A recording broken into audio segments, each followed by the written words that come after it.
let's get down to business at hand, okay? Scripts. That's today's session. Now, I hear a ton of inside sales calls in this industry and 40, 50 other industries.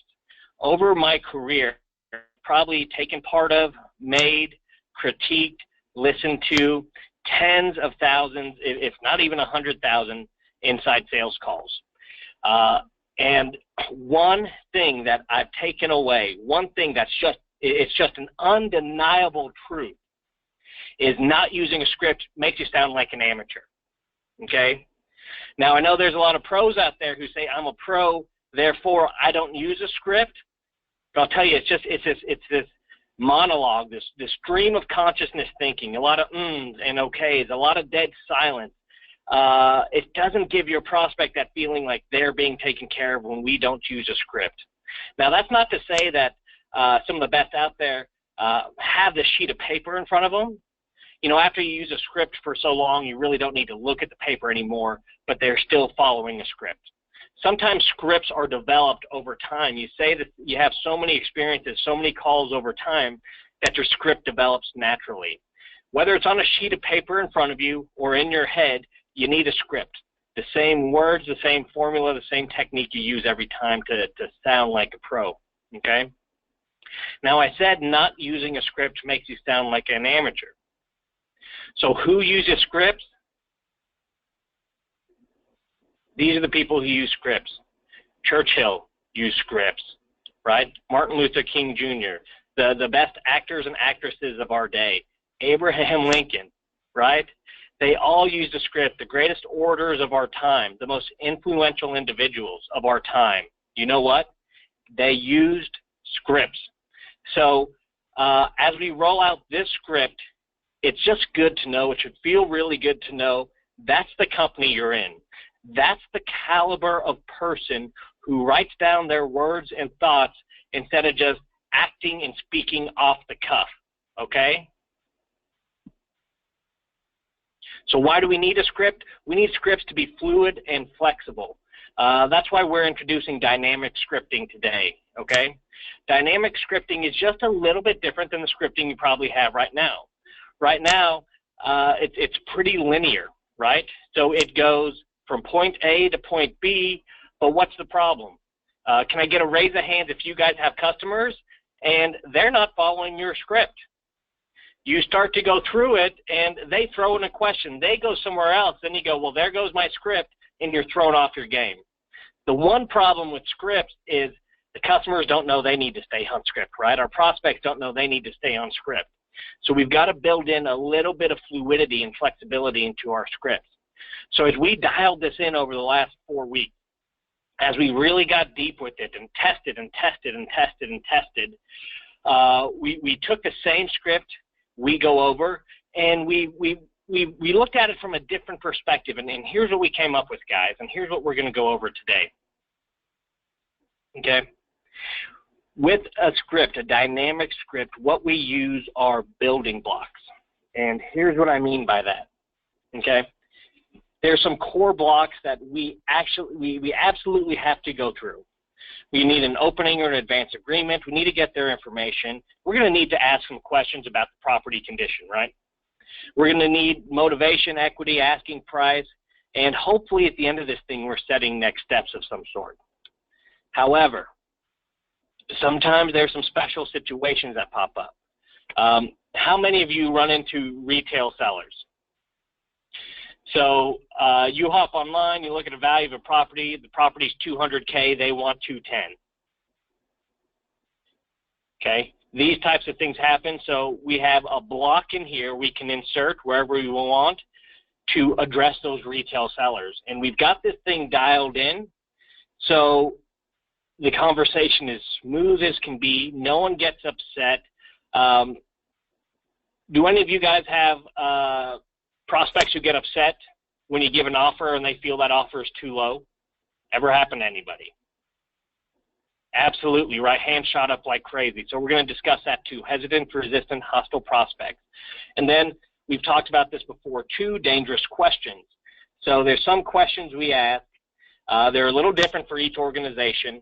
but there's questions we sometimes ask our prospects, and we don't. It's like a crapshoot. We don't know what we're going to get. We roll that dice and we go, hey, this question, either they're going to just straight up answer it, no problem, we're not going to skip a beat, or sometimes this question really tends to upset people, and they push back, and they think we're digging too deep, or we're asking too much, or where we're asking for something we have no right to ask for. Okay?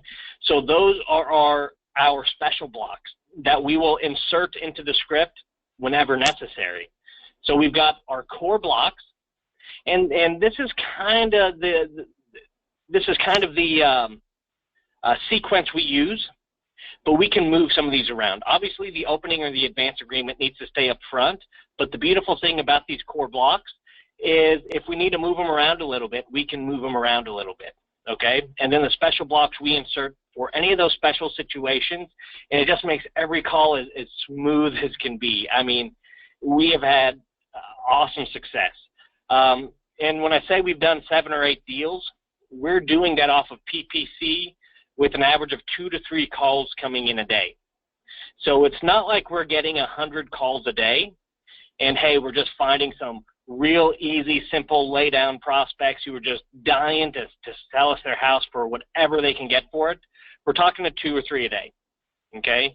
And to be totally candid with you, a lot of those are, hey, I want to know if you could use our services, if you flip houses. I lay brick. We do cleanups, all kinds of that stuff, so people trying to sell to us. So for any of you that have, works on both sides of the spectrum, number one, if you've got so many leads coming in that it's kind of hard to keep up and the calls are running too long and you just feel overwhelmed, this will give you exactly what you need to fly through those calls. But on the flip side, on the opposite end of the spectrum, if you guys have just a few leads coming in, if you got a lead issue, you got leads coming in, but not as much as you like, here's how we get the very most out of every one of those leads, okay? So what we're going to do is we're going to go through these blocks piece by piece. Now, in the handout section of this webinar, you can actually download in Word format this script, okay? So if you're online now or later, hop right into the handout section, download the script, you can follow along. We've got the blocks laid out. And we put it in Word for a reason. I know Word is not as professional as a PDF, right? We do that for a specific reason. We do that so you can change the wording a little bit. You can rearrange what you need to.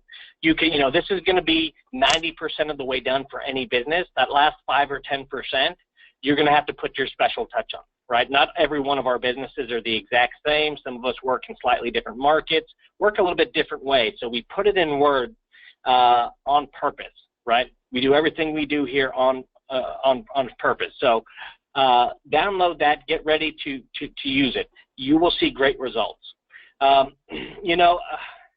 It was funny during last week's, before I jump into this first block, the opening, and I'll go ahead and I'll move the slides now, but for those of you who weren't on last week's call, one of the calls we had was from Starting Point, and it was from a woman who, a young lady who's not a salesperson.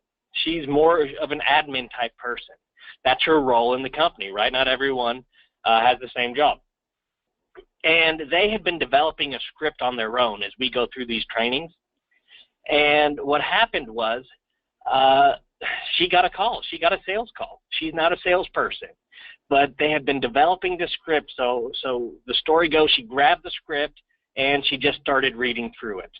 And Jeff, the owner of the company, said, that was one of the better calls we've had. And she's not even a salesperson. So there's power in these scripts. So I want to, based on my experience, based on that story, I want to give you this tool. So even if you're hiring new people, if you've got some people that just need a helping hand, you don't have to do this on your own. Take this script and it will convert to next steps. I absolutely guarantee it. Stake my reputation on it because we're doing it. As we speak, I actually have people in my office taking calls and recording them. We've got one woman who starts tomorrow, never sold a thing in her life. She is going to be using this script, and we are going to be recording these calls. So hopefully next week on the Inside Sales Call, we can hear those too. So guys, let's jump into it. Here's the opening, right? Should probably look pretty familiar, okay? So here's the opening we're using for a return call. Tweak it however you like. Hey, this is John with We Buy Houses. I'm returning a call about a property that might be for sale at 123 Smith Street. Did I get the right number? Oh, great. Am I speaking with Gina? Now, I know that might sound a little different from what you guys do, but there's actually quite a bit built into that. First thing we do is we introduce ourselves and why we're calling. Now, we know what number they left, and we know we've got the right number. We don't use that wishy-washy language for any reason, but it helps set the caller at ease, okay? When we do our lesson on the psychology of empathy, okay, not okay, when we're a little bit off, it makes our prospects feel a little better, more okay. So have you guys ever got those calls from salespeople or telemarketers where they're just super overconfident, overzealous, and they're, hey, John, this is Bob with 123 We Buy Houses. What are you doing today? How are you doing? I hear you want to sell a house. Don't you, the prospect immediately gets taken aback. They feel like they're going to be pressured, and you set the wrong tone right away. So even though we know we've got the right number, sometimes we don't. Hey, this is John with We Buy Houses. I'm returning a call about a property that might be for sale at 123 Smith Street. Did I get the right number? We make our prospects super comfortable at this point. And then, hey, am I speaking with Gina, Bob, Francis, whoever you're calling? Super simple return call. Actually, a lot of psychology built into that thing, okay? Also, when we ask questions, there's 2 questions in there. The prospect feels in control. So this is how 5 seconds into the call, we're setting up the right relationship instead of the wrong one, okay? Next, live answer. Should sound pretty familiar, okay? Hey, this is John with We Buy Houses. How may I help you? Great. Listen, typically people who call us want to know kind of what we do, how we do it, how much we offer for their property, those kinds of things. Did you have those same types of questions? Okay, perfect. Besides that, anything else you were hoping to ask me today? Hey, okay, sounds good.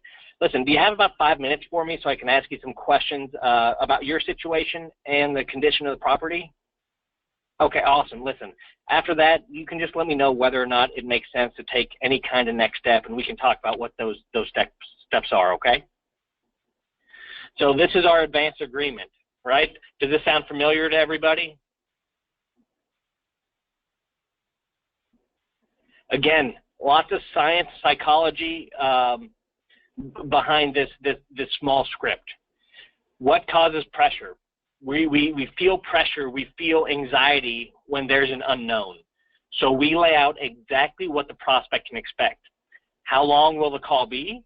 What will we discuss? Will we answer all their questions and not just discuss what I want to discuss, but discuss what they want to discuss, right? And what happens at the end, okay? Time frame, agenda, outcome. Takes about 10 seconds. And again, we are setting up the perfect call. We are stacking all the cards in our favor. Now, that being said, guys, are we still going to run into some people who just woke up on the wrong side of the bed? Are we still going to run into people who are just kind of socially, I don't know how else to put it, socially awkward or don't follow social norms who get upset? Yeah, there's still going to be some weirdos out there. But this is what we do to stack the cards in our favor, to set up every call for the best possible outcome, which is going to be either disqualifying a prospect who is not a fit so we don't waste any more time, or setting up a next step, okay? Next, contact information. In our calls, we find that this might come at different portions of the call. Okay, sometimes it's a little deeper, sometimes it's early. It just depends on how the conversation's flowing. So we ask, hey, is this the best number for you? Perfect. Listen, hey, if we need to email you our offer in writing or our contact information, what's the best way to do that? We've got the best response with this. So notice how I didn't ask for an email address. What we did there is we laid a problem at their feet, and they help us solve it. We are getting about 80–85% email information just by asking the email question that way, because we want that email, right? When we have that email, we can toss them into a nurturing campaign, and we can make sure we follow up with them whatever your normal nurturing schedule is. So even 4 weeks into it, 3 of our sales came from that email nurturing campaign.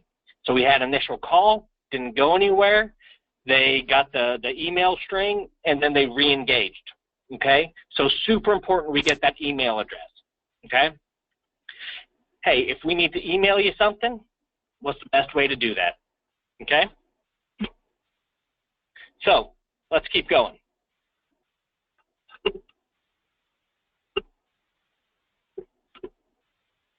Just a second here. Make sure I have not missed anything.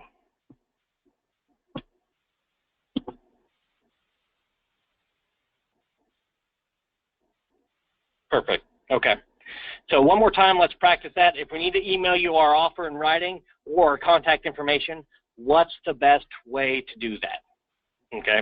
When we put a problem at our prospect's feet, we always get a better response. Now, property condition. Let's go over this one. Okay.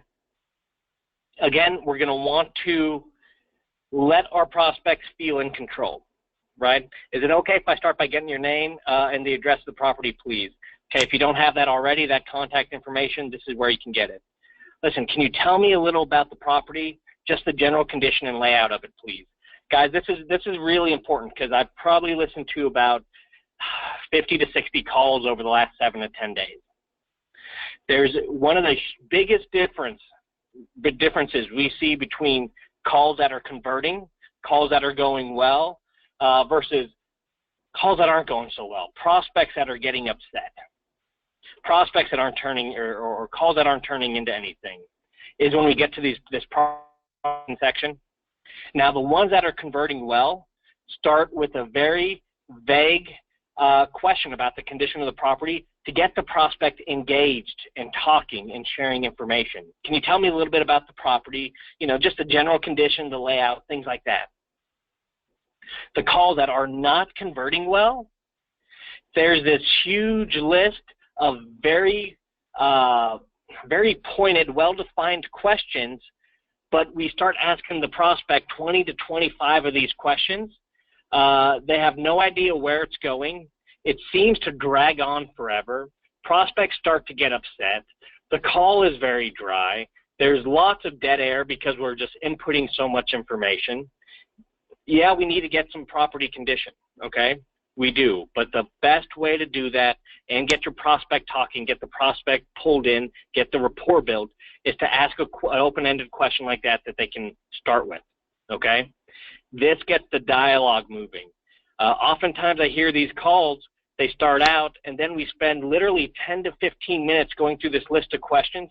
The prospect is 100% totally disengaged, and the longer it goes on, you can actually hear him getting upset. So we will need to ask about condition of the property, but start by asking that vague question. Hey, so just tell me a little bit about the property, right? What's the general condition? Does it need some work? Any big problems? What's the layout of it? Okay, does this all make sense so far? Can I get a raise of hands if this makes sense? Let's take a poll here. So how many of you, let me lower your hands, how many of you use this very vague type of question to get in about the property, to get info about the property? Okay. How many of you go through a huge checklist and just start asking these very dry, very pointed questions?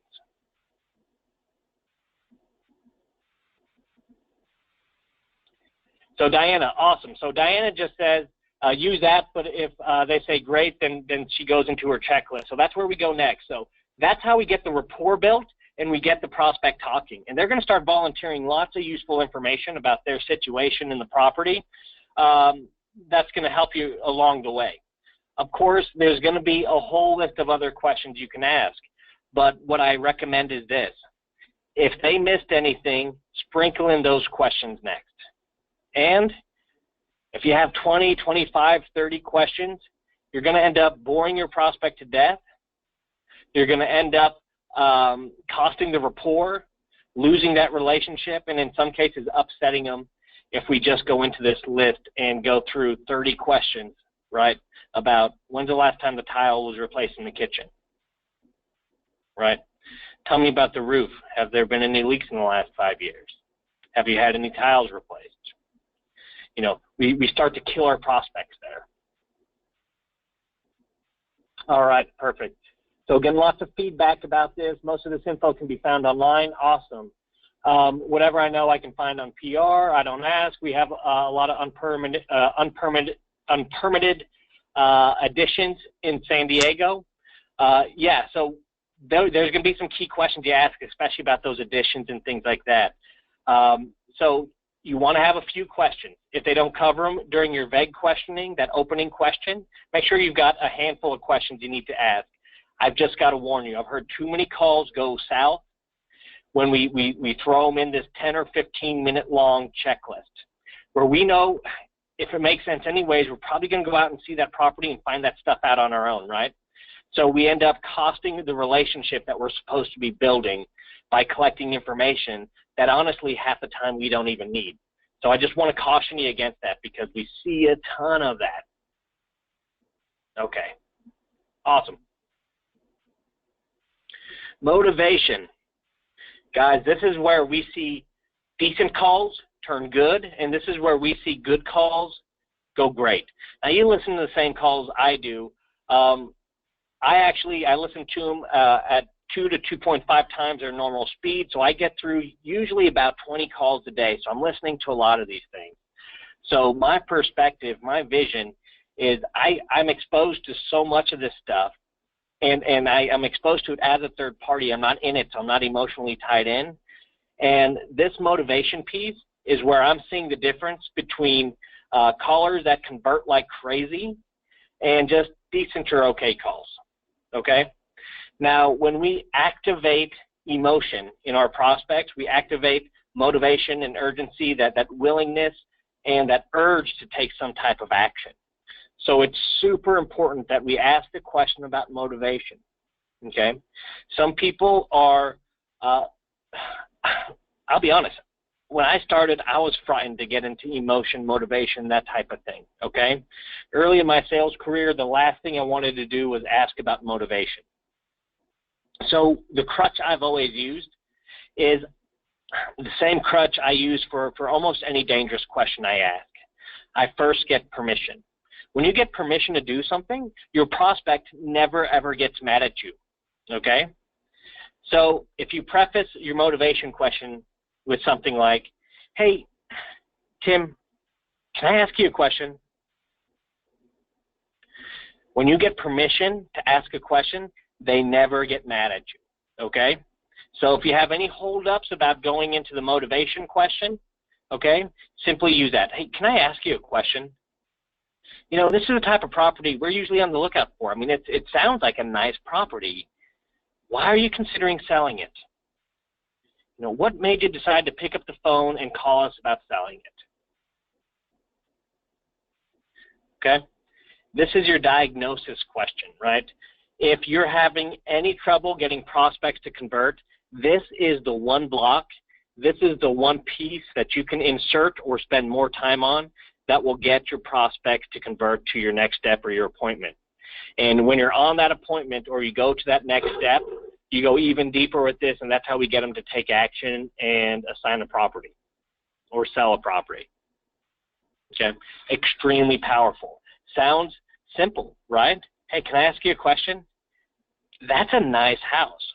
Why in the world are you selling it? I like to give it that little negative tint as well.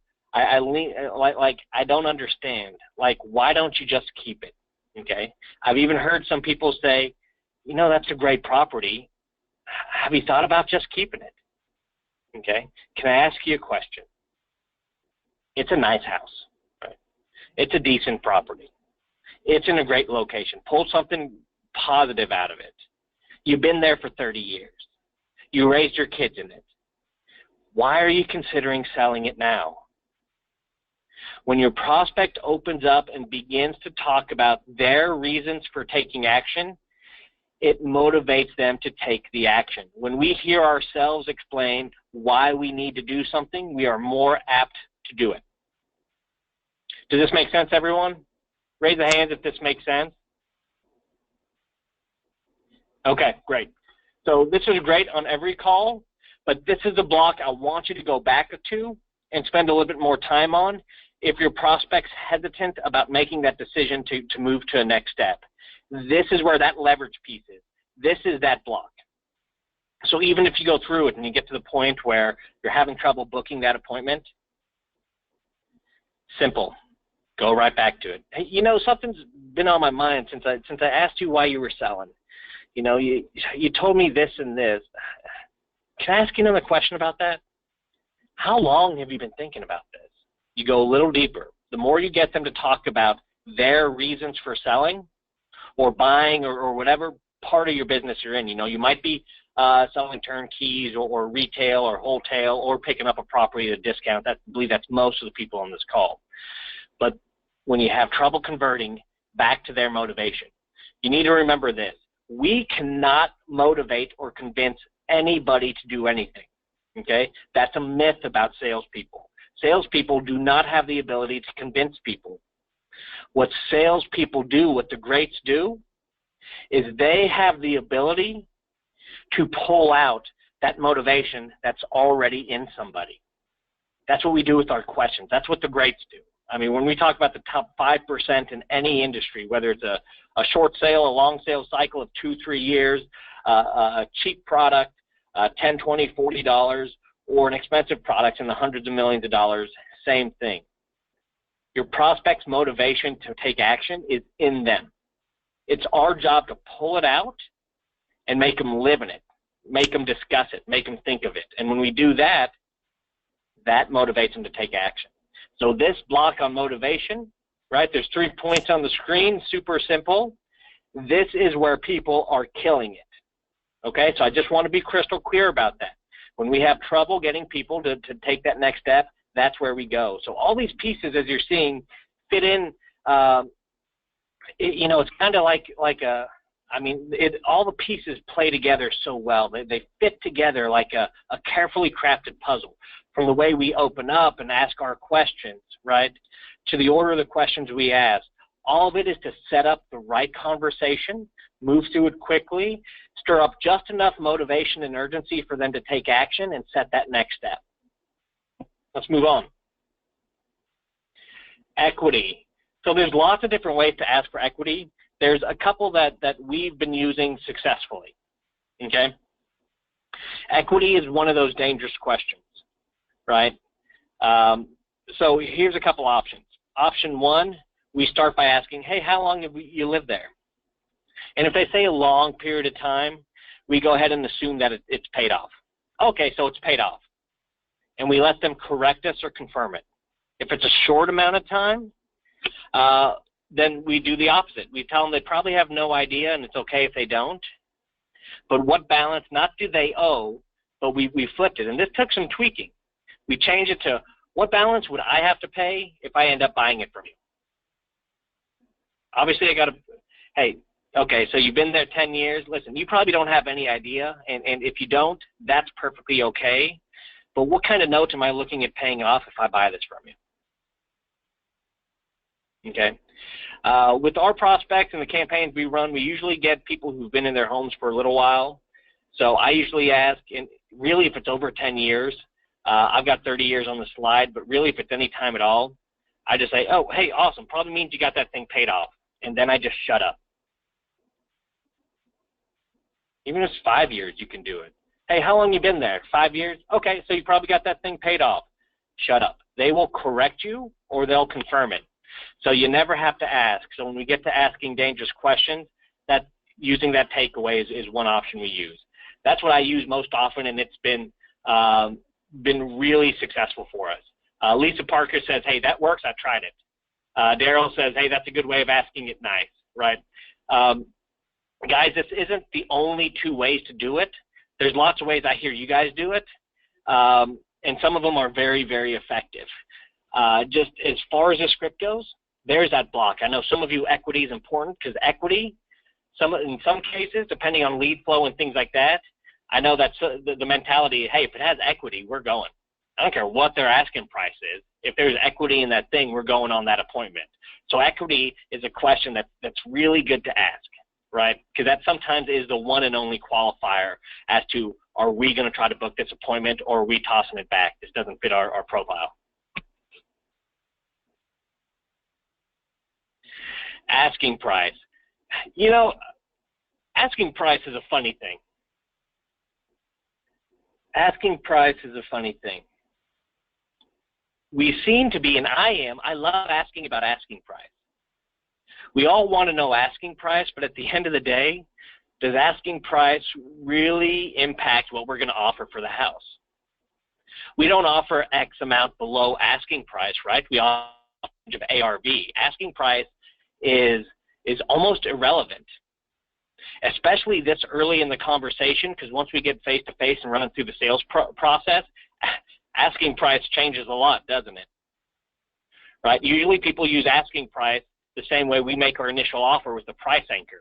They know there can be some negotiating, so asking price is higher than what they'd actually be willing to take. So it's kind of funny, but I know sometimes some of us use asking price to gauge whether or not they're retail sellers or just so far out there, whether or not we really want to take this appointment, and that's okay. I like to ask asking price too. Here's how I do it, okay? Hey, listen, I haven't had a lot of time to research that property yet, and I say this even if I have. I'm always looking up the property online before I call, but hey, really haven't had time to dig in and research the property to the extent I'd like yet. Do you have any idea what home values in that area are? And then you just follow it up. So is that your asking price? Or you can follow it up with, do you think you can get or you want more or less for yours? Right? I like to also use, hey, do you have any idea what you'd like to walk away with, you know, cash in pocket if you sold? And then a great follow-up we've been using this last 2 weeks, which it has absolutely blown my mind, is just a simple question at the very end, is that the best you can do? It is amazing. I think we've got some calls recorded where it's, hey, it's going to, you know, 160 is what we come up with. And then we simply say, is that the best you can do? And it's, you got to say it in a nurturing tone, right? Not condescending, but okay, 160. Is that 160, is that the very best you can do? You will be surprised at how often they come back and go, well, no, I could probably do 130, 140. So again, the block is what's important. The key takeaway from this is people get upset if you ask them directly, okay? What's your asking price? Well, that's none of my business. You're supposed to tell me what your offer is. But again, it always works when we give the prospect a problem and have them help us solve it. Hey, listen, I haven't had time to really dig in and look at the property in the area yet. Do you have any idea what homes in that area are going for? Awesome. Listen, do you think yours is worth more or less than that? So is that your asking price? Let me ask you this. You know, real estate gets complicated, fees and commissions and all that. Just end of the day, how much, if you sell your house, how much do you want in your pocket as you walk away? Okay. So I know sometimes we use this just to gauge what are they really motivated. So let me check out the questions here. Asking price sets up to pay too much for the house. Okay. What if they go higher? Diane asked. So what if they go higher? That's okay. Then we know, right? Asking price really isn't going to, you know, in fact, it's sometimes, I can't wait for you to hear some of these calls, and we'll get to this in the script too when we get to retail seller. I like when they go high. We uncovered 2 days ago a killer lead when they go retail. When they go retail and their asking price is high, that's actually a really simple conversation. It makes the sale really easy. I know right now most people, when they hear, oh shoot, they want, you know, 10% more than what the value of the house is retail, we get scared of that conversation. How am I going to break the news to them? That type of thing. It actually sets us up to dive right in and have a really powerful conversation. The majority of, I'd say over 50%, I don't have the stats on this, I haven't measured it, but just going off this last month, doing these calls personally, I would say the majority of the deals we got, they started with retail price because it makes that conversation so easy. We're going to get to that in a block in just a second. Okay? Setting next steps. Okay? Setting next steps is ultimately what we want to do, either disqualify a prospect or set a next step. We'd never want to push our prospects because they will naturally push back. Autonomy is very powerful. So after we go through the motivation question, we get people talking about their situation, that motivation's building. The best way to handle next step is to explain what your next steps typically are, and then give them the power to take that next step or not. So it might sound something like this. Hey, Bob, thanks for sharing that with me. So the next step in our process is usually this. If you decide to move forward, we will send out a home buying specialist, and they do a walk through the property. They make sure we really haven't overlooked anything, the house is still standing, that type of thing. Typically takes about 30 minutes, and at the end of that walkthrough, they've got put together an exact offer. You know, they get it dialed in, and it's ready for you. If you like it, you can sign off on it right there. If the timing isn't right or just doesn't make sense at that point to move forward, that's completely okay. We don't buy every house we look at. It's completely up to you. So what do you like to do? So you might recognize this. Yes is good, no is okay too. We take the pressure off. We set up next steps. We let them know exactly what to expect, time frame, agenda, and outcomes of that appointment without putting the pressure on them. And then we give them complete autonomy. At this point, remember, we've already built up the motivation and urgency to take action. We're not putting any more pressure on them, so they're not going to push back at all. We've answered all their questions. Well, what would happen at this appointment? Because we just spelled it out right there. And then what would you like to do? They set up the appointment. We don't have to push. Sounds counterintuitive. Sounds like, well, will they really take the appointment? Unequivocal, yes. Give it a shot. When you set it up correctly, you make sure you go through that motivation piece, okay? Then you explain this process, right? When you started the call, remember you explained exactly what would happen at the call, time frame, agenda, and outcome, and you stuck to it. You've got trust built. You get into their situation, the motivation. You've got rapport built, right? You toss in softening statements, things like that. Then you do the exact same thing. Now you're a man or woman of your word. They trust you. Here's the next steps in the process. They're motivated to take action. Then you give them complete autonomy, no pressure. What would you like to do? They'll set up the next steps. Okay? Any questions about setting next steps? Now, I don't want you guys to get so bogged down in my words. We can change this a little bit, right? It's those underlying concepts, the foundations that need to be there. But over time, I want you to make this yours. I don't want you to repeat my words because it's going to sound like you're repeating my words. This is going to be training wheels. This is a blueprint. This is a tested, effective, almost $200,000 in assignment fees in a period of almost 4 weeks. We're into the 4th week at this point, okay? And we're talking about a few leads a day, okay? Now, Houston's a good market. It's not the most competitive out there. I know there's more competitive markets, but we're getting fantastic results, okay? So hopefully this helps you with your scripts. Let's push on. Rapport. This is hugely powerful, okay? Use your softening statements. Instead of going question to question after a prospect answers, take that 1 extra second to continue the rapport building with your softening statements. So here's the ones I always use. I actually use about half of these. I've got 2 or 3 that I use religiously, but they work. So here's a few softening statements in response to questions. Hey, good question. Sounds important. Hey, glad you asked me that. I was hoping you were going to bring that up. Hey, very insightful. Hey, no one's ever asked me that one. Okay, and then your answer or your statement. Here's a few softening statements in response to your prospect statement. Hey, Frank, that makes a lot of sense. I know exactly how you feel. I'm glad you shared that with me. I can appreciate that. That's an excellent point. Hey, I really do appreciate your candor and your openness in sharing that with me. Hey, good insights. You seem to have a really good handle on the situation. So these simple softening statements sprinkled throughout the conversation help your prospect feel like you understand their situation, you're on their team, you're listening to them, you get them. That builds rapport. It motivates them to continue making statements, asking questions, and talking to you. And the more they speak, right? The more dopamine is released in their pleasure and reward center in the brain, and the better they start to feel. The better they feel talking about to you, the more they open up to you. The more you can get into those motivation questions and they actually open up and start to share with you. All of these pieces work together.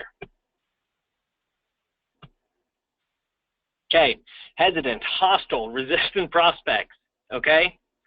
Again, if you've been on our calls, we've got one train, or you can watch a video in the library on empathy, okay, not okay, right? The psychology of empathy. When we're dealing with a hesitant, hostile, or resistant prospect, we want to hit the prospect's reset button, okay? Very easy to do that. All we do is we take complete responsibility for whatever they're feeling, okay? Doesn't matter if it's our fault or not. If they're upset, listen, I'm really sorry. I get the feeling I've said something or I've done something to upset you. If they're uncomfortable, hey, can we pause for a second? I'm really sorry. I'm getting the feeling that I've said something or I've done something to make you really uncomfortable. That wasn't my intention at all, and now I'm embarrassed. I'm a little off my game. We take responsibility for it, and we go not okay, and that's how we get hostile or resistant prospects to flip. Okay? If they're really going in a negative situation, we go negative too. Not negative as in negative attitude, but we go for the no. Hey, listen, I've upset you. I didn't mean to, and now I feel horrible about it. Should we just stop here? Or, hey, listen, I get the feeling that I've upset you, or I've pushed a little too hard. I've made you uncomfortable. I'm embarrassed now. It sounds to me like maybe we should stop because you just don't have a lot of interest in selling, and that's okay. Okay? So two pieces there. Two pieces that you remember. Here's how we deal with those hesitant, hostile, resistant prospects. Take responsibility. Number one, my fault. Now I feel bad. And then, instead of pushing for the yes, go the opposite way. Be more negative than them. So if you've been through our class on overcoming resistance, you've seen pendulum theory, transaction, or and psychological reactance, you know why this works. Hey, should we stop here? Or, hey, it sounds like you don't have much interest in selling right now. That's okay. Why not just hold on to it for another 6 months or a year? Your prospects will settle down, regroup, you hit that reset button, and then when you go for that takeaway, no, I can't do that. No, I got to get rid of this place. In the matter of about 5 seconds, you can take a hostile prospect that's pushing back and flip them to, no, I got to do this, sorry. So that's the block. The key pieces to the block are this. Use your own words, but take responsibility for whatever your prospect is feeling. Whether or not it's your fault, it's your fault. They're not going to settle down or move on or get past it until you claim responsibility.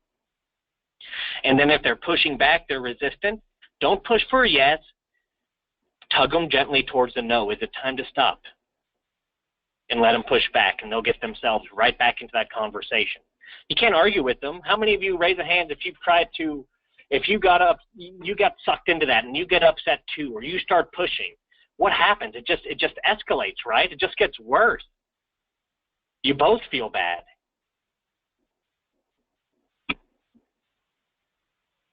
All right, let's jump in. As we're wrapping things up today with the script release, let's jump into retail sellers. I love retail sellers. Retail sellers are awesome because it allows us to do our job really, really effectively. I've had some, we get those leads, and we have an answering service who gets our leads because initially, so there's a live answer, and they feel, because it's a best practice, right? Within a few rings, you want to get that call. And I'm doing these trainings, obviously, things like that. I can't hop on every call as soon as it comes in. So when they collect the information, some of the information they collect for me is what's the value of the house, how much do you want for it? And I see those leads come in where I'm going, this is a $100,000 house, they want 110, 120. And when I started getting those leads, I was like, you can't help it. You think to yourself, should I even call? Should I waste my time with this? Guys, that's where we're getting our sales from. Okay, here's how we go about it. We simply explain why we're not a fit. We don't push for a yes and get into an argument. We explain what we do. Hey, listen, I'm not exactly sure we're going to be the best fit for you. I'll tell you a little bit about what I mean by that and how we work. So the way my company works is we try to add value to every house we buy. So that usually means we're updating stuff, or we're replacing stuff, we're doing all the major and the minor repairs, we're doing new floors, cabinets, that type of stuff. You know, and we also look to buy from people. It's usually a really good fit if people just don't want to deal with all that stuff and deal with all the time it takes to list it, right? But it really doesn't sound like your property needs a lot of work. It sounds like you've already done a lot of that, and that there's not a lot of places we can add value so we can make any money on the property. And it sounds like you're really not in a rush at all. So it's okay if that house sits on the market for a while before it sells, so you can make sure to get every dollar out of it. You know, it's really expensive for us to buy as is and to buy quickly. So even though we don't charge commissions, our offers sometimes aren't as much as you could get if you listed it and let it sit on the market for 6 months and you found that perfect buyer or perfect couple. So it might make sense for you to sell through a realtor and get every possible dollar out of the house. So that, paraphrasing, that's what we use. So how many of you guys get those calls where they're selling you on the house? We've done this work, we've replaced this is beautiful, it's a great neighborhood, good school district, right? Does it need any work? No, it doesn't need any work. This thing is tip-top shape, it's pristine, we've replaced everything, it's beautiful. How many of you get those calls, right? And you're thinking, oh, geez, retail seller. That is awesome. So that's when you use it against them. Say, man, that is awesome. Unfortunately, I'm trying to figure out whether you're a good fit for us. I'm not sure you are. Let me explain why. All that stuff you said you did to the house, that's usually what we do. We usually buy homes that need a little bit of love, and we put in all that work, and that's how we're able to increase the value and make a little money. But because you have already done all that, because your house is in perfect condition, I'm not sure we could increase the value of it at all. Or, hey, we don't need to sell quick, blah, blah, blah. Hey, listen, we usually help people that you go through that value statement too, but we usually help people that just, they don't want to deal with the realtor, right? That it's okay, they'll sacrifice maybe a couple bucks to just get it off their plate, be done with, you know, not have people traipsing through their house and that type of thing. Those are the types of people who sell to us. Even though sometimes, you know, sometimes it is as much as they could get if they tried it themselves. Sometimes it's a little less, but they do because they just want it done and over with. What I'm hearing you say is it's okay if it sits on the market for a while and you have open houses and you really just kind of sit on it and you wait for that perfect buyer to come and just fall in love with it and you know, get every single dollar out of it. And because of that, you might not be the best fit for us because we just get it done. We just pay, get it out of the way, but it sounds like you're okay letting it sit, and that's okay. See, that again, we use that psychological reactance and we go negative. It happened to me, I believe it was 2 nights ago on a phone call. Older couple went on and on about how beautiful their house was, and as soon as I opened up and I explained this way, they said, well, no, it needs some work. What do you mean? Well, the floors in the bedrooms, they all have to be refinished. The AC is having some trouble. And now all of a sudden we reversed the whole momentum of the conversation and they're selling me, right? Remember our very first class together. What do prospects do? Usually they open up the sales process by misleading the salesperson with more or less enthusiasm. This is how we open up and we have the right conversation. Instead of saying, no house is perfect, we say, your house is perfect. I'm not sure there's much we can do with it. And watch them backpedal and start to sell us on the house. Okay? Again, asking dangerous questions. Those questions, equity, asking price, those types of things, any question you're asking where you get some pushback, just remember, instead of asking a dangerous question, never ask a dangerous question. Okay? Just state the opposite. Make a statement and then shut up. And your prospect will either agree with you or correct you. Remember, that's the takeaway. The result when you use a takeaway is one of two things. You're either building rapport Or you get the information you're looking for. Hey, listen, I'm guessing you don't have any idea what you want for the property. No, I haven't thought about it. Rapport built. Then we can move into another question. Or, no, of course I know. I need this much out of it. We don't set up that dangerous question where a prospect pushes back. We tell them the opposite of what we were hoping to ask them, and we let them correct us or confirm what we just said. We either build rapport or we get the answer we're looking for. You cannot lose. It's impossible to lose in that scenario. So guys, we got 4 minutes left. That's the script we're using, and we're getting great response with it. Do you have questions? Do you have comments? Do you have concerns? Are there things we didn't address? Now is your time. This next 4 minutes is your time.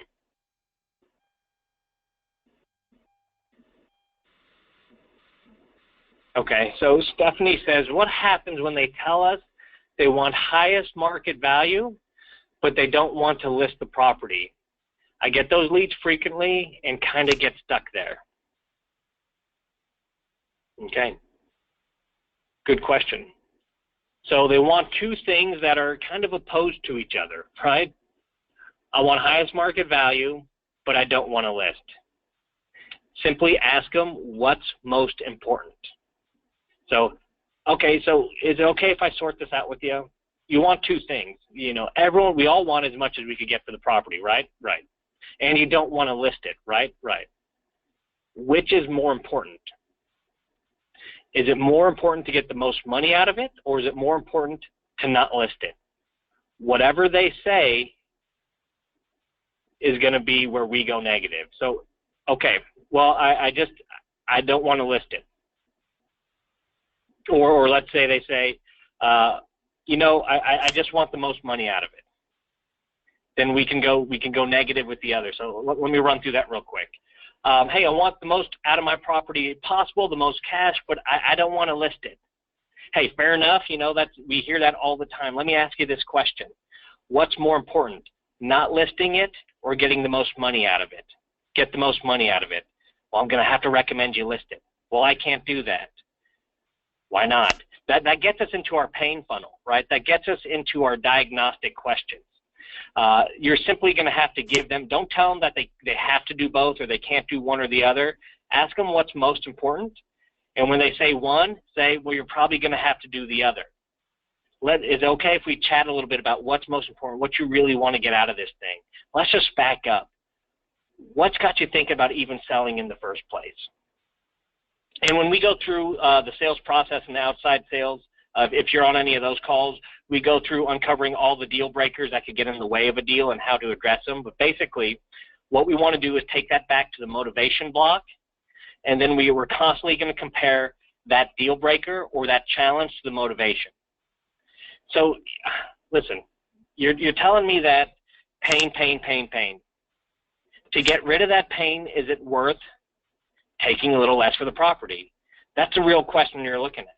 If the answer is no, list it. If the answer is yes, well, then you kind of just answered your own question, right? So motivation, when we get deeper into sales process, motivation is what we're going to compare every objection to. Bob, you told me because of this and this with the property, you're feeling this. You said you're overwhelmed, you're sick of it. Here's the deal. Is taking a little less for the property worse being done with being sick of it, being overwhelmed, being stressed, being frustrated? If the answer is yes, kind of answered your own question. If the answer is no, you've answered your own question too. We just clarify the question. Is it okay to compliment a home within the call? Wouldn't that make them reconsider selling us the home? Oh man, yeah, it's okay. It is definitely okay to compliment a home. Absolutely. People are usually proud of their homes. It builds rapport, and that also allows us to get into motivation. Hey, listen, that sounds like a freaking nice house. You've done a lot of work to it. Why in the world would you even consider selling it? I tell people all the time that they don't want to sell. If I'm getting a lot of resistance or pushback, listen, it sounds to me like you don't want to sell. You've been there 30 years. You've raised a family there. You just told me all the work you put into it. I'm sitting here scratching my head. Why in the world would you want to get anything? We're on their side. That's the struggle they're already going with. Well, I have to. What do you mean? What's have to mean? Now we're into motivation. Everything's going to hinge on that motivation. So yeah, absolutely. Don't be afraid to compliment the house, because that actually allows us to pull out the real motivation. It gives them permission to share with us. It's not us against them convincing them to get rid of the house. We try to convince them to, hey, if you thought about keeping it in a home or going through the sales process live, I try to push them every other way. Hey, have you thought about renting it? Why not rent it?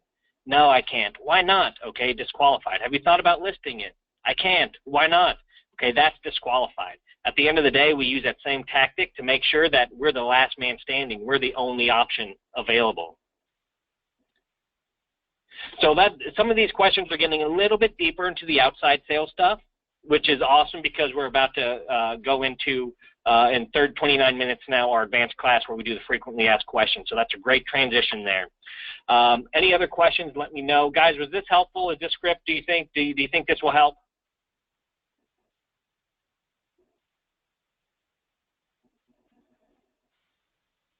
Awesome. All right, take it, run with it. Let me know how it goes. I'll talk to you all again soon. Thank you so much for hanging in the call today. I know it was a little different, but I think it was powerful. I think it was exactly what we needed right now. So, hey, everyone, have a great day. Talk to you soon. Bye-bye.